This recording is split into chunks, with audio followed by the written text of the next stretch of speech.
Hey. Look, so I'm realizing now that I'm having like associates, friends, business partners, and just people I've come in contact with, on a regular basis that they're around my age. They're in their late 30s, early 40s. They're around my age, and their parents are getting sick. Like their parents are having these cancer diagnosis, or they're having issues with heart disease, or they've got grandparents that are becoming forgetful. They're seeing the early signs of dementia. They're seeing the early signs of Alzheimer's. And it's interesting because they're going through these things now. Like there are people my age that are going through these health challenges, and they're having to consider having their parents live with them now. And they're going through this now, right now. Whereas with me, I went through this 22 years ago with my parents. So it's interesting how the Lord puts you through something so that you can be prepared, and you can be empathetic, and you can be a leeway, you can be a pathway for other people who are going to go through it down the line. Now, when I was younger, I thought I was just going through this stuff just because. But now that I have gotten older, and now that I'm coming in contact with people who are going through these health challenges with their parents, and they might not know how to navigate it yet, their emotions are being torn because they don't want their parents to be sick, and they're having to keep up with the doctors and the appointments and the doctor's suggestions, and they're having to think about, well, do we get a second opinion?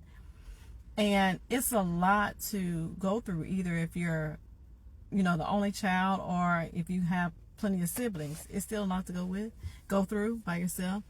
But I'm glad that I went through that 20 years ago with my parents. Not so I can, not because I want to be like, oh, it'll be fine, or yeah, I went through that, and this is what I did, and blah, blah, blah.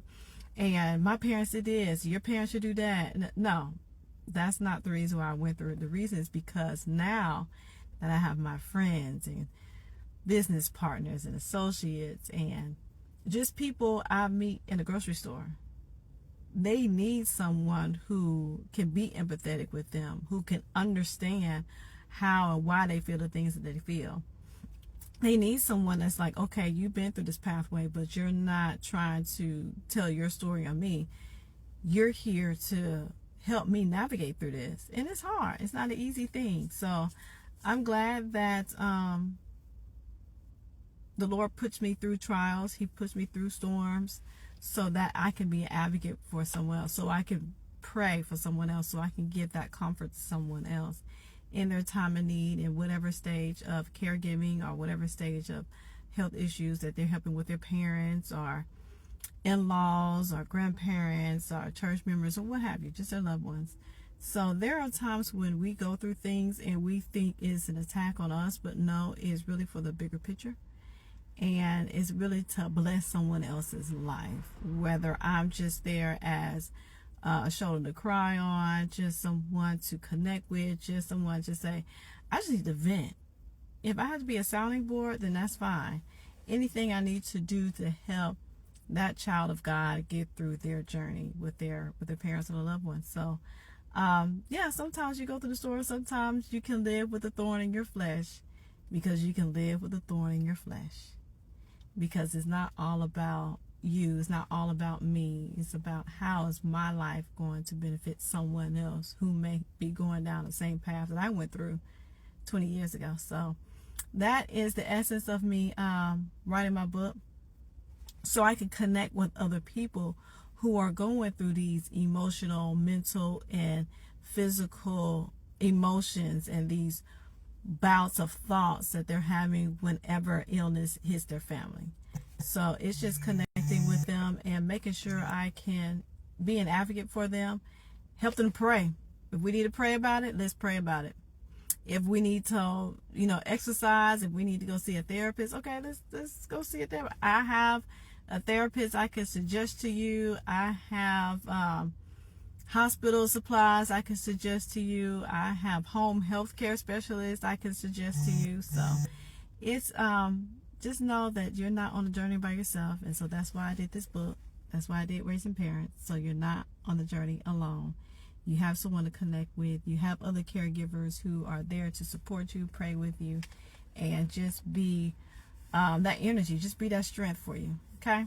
Okay. So if you're interested in the path and the journey or what to look out for, Raising Parents, that's my book. It's available on my website. And it's also available on Amazon too. So you can get that. If you want to connect with me, or just be a part of the book club, or if you just want to vent and say, girl, my family's going through this. Okay, we're here for you. Men, women, children, aunts, uncles, whatever.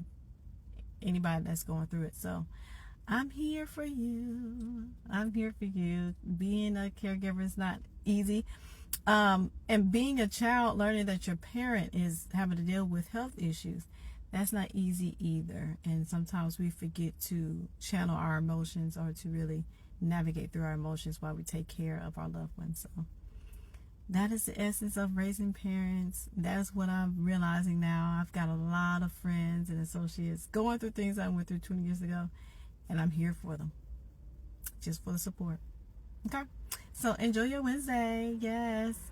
And reach out. Go to the website, dppublishing.club. That's D as in Doug, P as in Priscilla, publishing.club. And sign up for the newsletters or sign up to connect with us. And we're here for you. Okay. Get the book. It's on Amazon and on my website. Okay. Take care.